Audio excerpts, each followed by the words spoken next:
15 বছর পর ওয়েস্ট ইন্ডিজের মাটিতে টেস্ট জয়, বাজে সময়ের মাঝে স্বস্তির খবর। যাও এসেছে সব সিনিয়রদের না থাকার ম্যাচে। তবে সাদা পোশাকে 2-1 ম্যাচ জিতলেও ধারাবাহিকতা ধরে রাখতে পারছে না দল, যা বড় চিন্তার কারণ।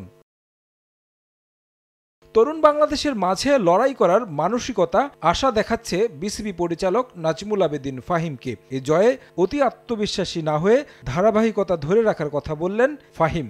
খুব বেশি যে আমরা এরকম মুহূর্তে পাই তা না, তবে এই লাস্ট ম্যাচ আমরা পেয়েছি। সো ফ্যান্টাস্টিক উইকট্রি, অভিনন্দন বাংলাদেশ দলকে। স্বস্তির জায়গাতে আছি আমরা তা না, কিন্তু কারণ একটা কথা আছে কিন্তু, what you repeatedly do is what you are. So repeatedly আমরা কিন্তু খারাপ করছি।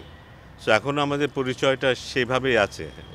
মাঝখানে আমরা একটা ম্যাচ জিতেছি, এখন আমাদেরকে প্রমাণ করতে হবে যে সেটা আমরা সেই যে খারাপের থেকে বের হয়ে এসেছি এবং ভালোটা কনসিস্টেন্টলি করতে পারছি, সেটা আমাদেরকে প্রমাণ করতে হবে, সেটা মাঠেই প্রমাণ করতে হবে। নিয়মিত অধিনায়ক নাজমুল হোসেন শান্তর ইনজুরি, মেহেদী হাসান মিরাজের কাঁধে অধিনায়কত্ব। ক্যারিবিয়ান ভূমিতে প্রথম টেস্ট না হলেও দ্বিতীয় ম্যাচে দারুণ মুনশিয়ানা দেখিয়েছেন টাইগার অলরাউন্ডার। চাপের মাঝেও নেওয়া সিদ্ধান্তগুলোর প্রশংসা ঝরল বোর্ড পরিচালকের কণ্ঠে।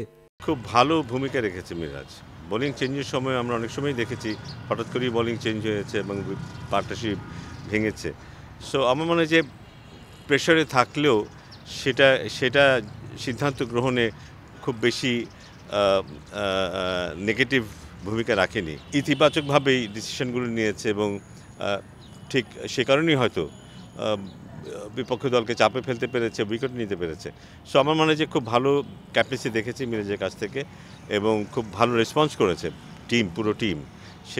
সেটা খুব ইম্পর্টেন্ট এবং পুরো টিমকে মনে হয়েছে যেন ওরা জেতার জন্য মরিয়া হয়ে খেলছে। সেখানেও ডেফিনেটলি ক্যাপ্টেনের কৃতিত্ব আছে, ম্যানেজমেন্টের কৃতিত্ব আছে। ক্যারিবিয়ান ভূমিতে নাহিদ রানাকে ভিন্নভাবে দেখেছে ক্রিকেট বিশ্ব।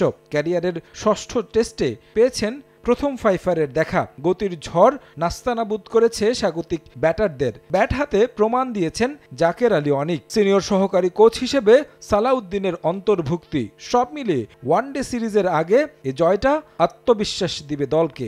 জাকের আলী অনিককে দেখেছি, আমরা নাহিদ রানাকে দেখেছি। দে আর ডিফারেন্ট, কিন্তু দে আর ডিফারেন্ট।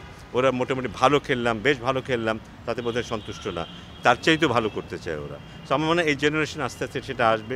অবশ্যই ডিপেন্ড করবে যে আমরা তাদেরকে কীভাবে পরিচালিত করি, সেটা একটা ব্যাপার। দুজনের ভালো একটা জেল হয়েছে এবং আমার মনে হয় সালাউদ্দিনের একটা ভূমিকা আছে আমাদের খেলোয়াড়দের সাথে। ওর যে ইন্টারাকশন হয়েছে বা যেভাবে ও গাইড করতে পেরেছে, কারণ ওদের প্রত্যেকটা খেলোয়াড়কে খুব ভালোভাবে জানে। সো আমার মনে আত্মবিশ্বাস জাগানোর ক্ষেত্রে বা ওদিকে উজ্জীবিত করার ক্ষেত্রে সালাউদ্দিনের একটা ভূমিকা নিশ্চয়ই রেখেছে। সাদা পোশাকে নতুন বছরেও বাংলাদেশ জয়ের ধারাবাহিকতা ধরে রাখবে বলে প্রত্যাশা বোর্ড কর্তার। সবসময় খেলতে পারবে তা না। তারেক হাসান শিমুল, সময় সংবাদ, ঢাকা।